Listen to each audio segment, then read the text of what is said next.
안녕하세요, 뉴스반장입니다. 오늘 보도된 뉴스 하나가 무너져가는 대한민국을 제대로 설명해줬습니다. 그 내용은 실로 충격적인데요.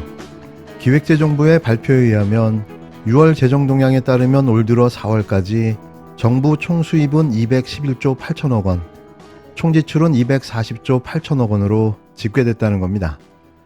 총수입에서 총지출을 뺀 통합재정수지는 무려 29조 원 적자를 기록했는데요.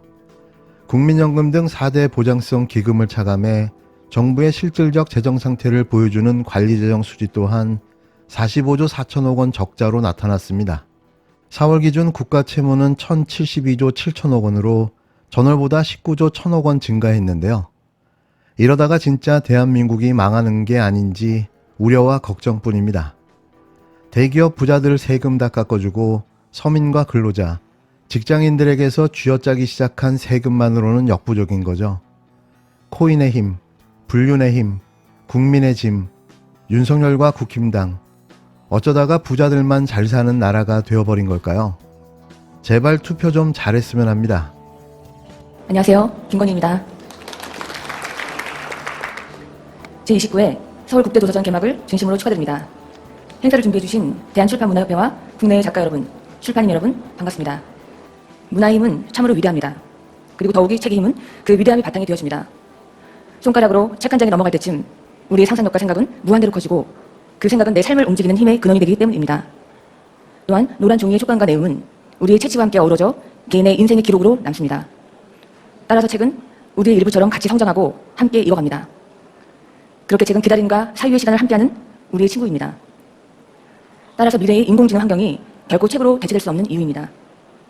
전 세계는 이미 독특한 한국의 스토리를 담고 있는 우리 도서에 주목하고 있습니다. 그렇게 전 세계 독자들을 매료시킨 우리 작가들이 정말 자랑스럽습니다. 앞으로 닷새 동안 작가, 출판인, 서점인 독자 여러분들이 서로 만남을 갖고 소통하면서 생각과 가치를 공유하는 축제장이 되길 기대합니다. 우리의 도서가 전 세계에 더 많이 알려지고 세계 출판 시장을 선도할 수 있도록 저 역시 노력하겠습니다. 감사합니다. 어버버버. 그나마 2배속으로 돌려서 들으니 좀 나은 듯 싶습니다. 부창부수라고 했던가요? 어쩌면 이렇게 말을 못할 수가 있죠? 이분은 그 유명한 박사학위를 취득한 김건희 씨가 맞는 걸까요? 학위사 짜집기에 붙여넣기, 복사학위로 만들어 제출한 논문으로 이뤄낸 성과이다 보니 바로 이렇게 미천이 드러나게 되는 건데요. 진심 자신이 무슨 말을 하고 있는 건지는 알고나 하는 걸까요? 써준 것도 제대로 읽지 못하는 수준의 박사. 대통령의 부인이라니 국격이 쩝니다. 국내 최대 규모의 도서축제 서울국제도서전이 14일 서울 강남구 삼성동 코엑스에서 개막했습니다. 책과는 거리가 먼 김 씨가 왜 도서전에 축사를 하러 간 건지 미스테리하기까지 한데요. 독서를 많이 했다면 저런 말더듬는 습관은 존재하지 않았을 겁니다. 윤석열 대통령의 부인 김건희 씨는 축사에서 전 세계는 이미 독특한 한국의 스토리를 담고 있는 우리 도서에 주목하고 있다며 우리의 도서가 전 세계에서 더 많이 알려지고 세계 출판 시장을 선도할 수 있도록 저 역시 노력하겠다고 말했는데요. 뭘 노력하겠다는 거죠? 또 뭘 했다고 이런 데에 나대는 걸까요? 차라리 평산마을에서 책방을 연 문재인 전 대통령이 축사를 하는 게 더 공감이 가지 않았을까 싶은데요. 리플리 증후군의 당사자가 나설 자리가 아니라는 거죠. 더 재밌는 사실은 이날 도서전 개막에 앞서 한국작가회의, 문화연대 등 문화예술단체는 박근혜 정부 당시 문화예술계 블랙리스트를 시행한 소설가 오정희 씨의 도서전 홍보대사 위촉을 비판하는 기자회견을 열었는데요. 이들은 기자회견 뒤 개막식 행사장에 진입하려 했으나 이를 막으려는 대통령 경호처 경호원들과 큰 충돌을 빚기도 했습니다. 도서전 축사를 하러 간 건지 아니면 블랙리스트를 비판하는 시민단체와 도서출판 단체의 기자회견을 막으러 간 건진 잘 모르겠는데요. 어찌됐건 또 하나의 기록을 갱신했습니다. 김건희 씨를 지키기 위한 과도한 경호가 문화의 꽃이라는 도서출판인들의 행사를 망쳐놓고 말았는데요. 거긴 왜 간 겁니까? 차라리 그 시간에 책을 한 권, 아니 한 줄이라도 읽지 그랬습니까? 아, 그러고 보니 성경을 다 외우신다고 하셨죠? 그럼 성경이라도 되뇌이면서 자기 삶을 성찰하고 반성하는 시간을 가졌더라면 하는 생각을 갖게 합니다. 다른 당이긴 하지만 조국 전 장관 출마는 어떻게 보세요? 저는 너무나 바람하지 않는 일이죠. 네. 새벽기도 다니고 싶어요. 조국 전 장관 출마하라고. 네. 간절하게 그 얘기는 조국 전 장관 나오면 국민의힘에 유리하다? 완전 유리하죠. 완전 유리해요. 그래서 민주당에서도 지금 표정 관리를 잘 못하고 있잖아요. 왜요? 조국 전 장관 나오라는 걸 반겨야 될지 말려야 될지. 하하. 조 전 장관이 등장하면 그 자체로 다시 한번 내로남불 대 공정이라는 프레임이 형성되는 것이기 때문에 거기 뭐 경남 양산, 뭐 부산 사상 별의별 이야기가 다 나오는데 언급되는 곳에 의원이나 후보님들께서 제발 내 지역구로 와라, 내 지역구로 와라 아마 기도하고 있지 않을까요? 그렇군요. 새벽 기도 얘기를 하실 줄은 몰랐는데 장해찬 최고. 제가 목사님 아들이라서. 그러시죠 정말. 네. 장해찬 국힘당 청년 최고위원은 조국 전 법무부 장관의 내년 총선 출마설에 대해 바람하지 않는 일이라며 여권으로서는 그의 출마가 반갑다고 또 설레발을 쳐댔습니다. 매번 조국이 무섭다는 반증을 보여주고 있는 장해찬 최고위원. 무섭고 떨리는 마음은 알겠지만 그의 신박한 억지 논리가 이번에도 먹힐지 의문입니다. 이미 기나긴 법정 다툼 끝에 거의 모든 혐의에서 무죄를 선고받은 조 전 장관에게 아직도 악의적 프레임을 씌워 마녀 사냥을 지속하고 있는 건데요. 조 전 장관이 받은 판결 중 유죄는 조국 전 장관 딸인 조민 씨가 받은 장학금이 청탁금지법 위반이라는 억지 판결뿐이었습니다. 이도 항소해 법정에서 무죄를 두고 다투는 중인데요. 이 억지 판결대로라면 세상에 공직자를 하고 있는 자녀의 장학금은 모두 청탁금지법 위반이 되는 겁니다.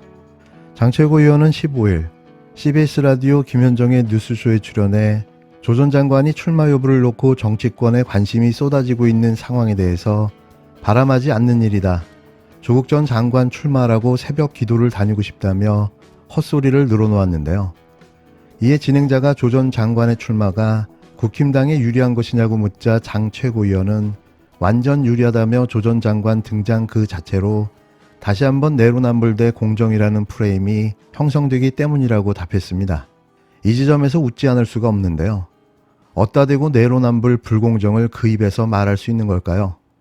이동관 아들 학폭 무마 사건, 김기현 아들 코인회사 임원 논란, 허은하 의원의 이해충돌 가상코인 입법 발의, 김연아, 황보승이, 하영재, 박순자 의원의 공천비리, 정치자금법 위반 사건까지 제 눈에 대들보는 못 보고 남의 눈에 티끌만 보인다는 말인가요? 남을 비판하려면 자신을 먼저 돌아봐야 하지 않겠습니까? 장 최고위원은 이어 그래서 더불어민주당에서도 반겨할지 말려야 할지 지금 표정관리를 잘못하고 있지 않냐라고 반문했는데요. 앞서 조 전 장관과 함께 문재인 정부 시절을 지낸 고민정, 김영배 등 민주당 의원들은 출마 여부에 대해 예단하기 어렵다면서도 직접 민주당으로 출마하느냐, 이 문제에 대해서는 조금 조심스럽게 보는 편이라고 말한 바 있습니다. 민주당이 아닌 무소속으로 출마하는 게 민주당을 위한 길이라는 것으로 해석되는데요. 이것도 참 웃긴 이야기인 거죠. 물론 국민의 정서를 무시할 수는 없지만 조국 전 장관의 억울한 내용도 밝혀야 하지 않을까 싶은데요. 용기가 필요한 시점입니다. 장 최고위원은 또 조 전 장관의 출마설과 관련해 경남 양산, 부산 사상 별의별 이야기가 다 나오는데 언급되는 곳의 의원이나 후보님께서 제발 내 지역구로 와라, 내 지역구로 와라 아마 기도하고 있지 않을까라고 비아냥대기까지 했는데요.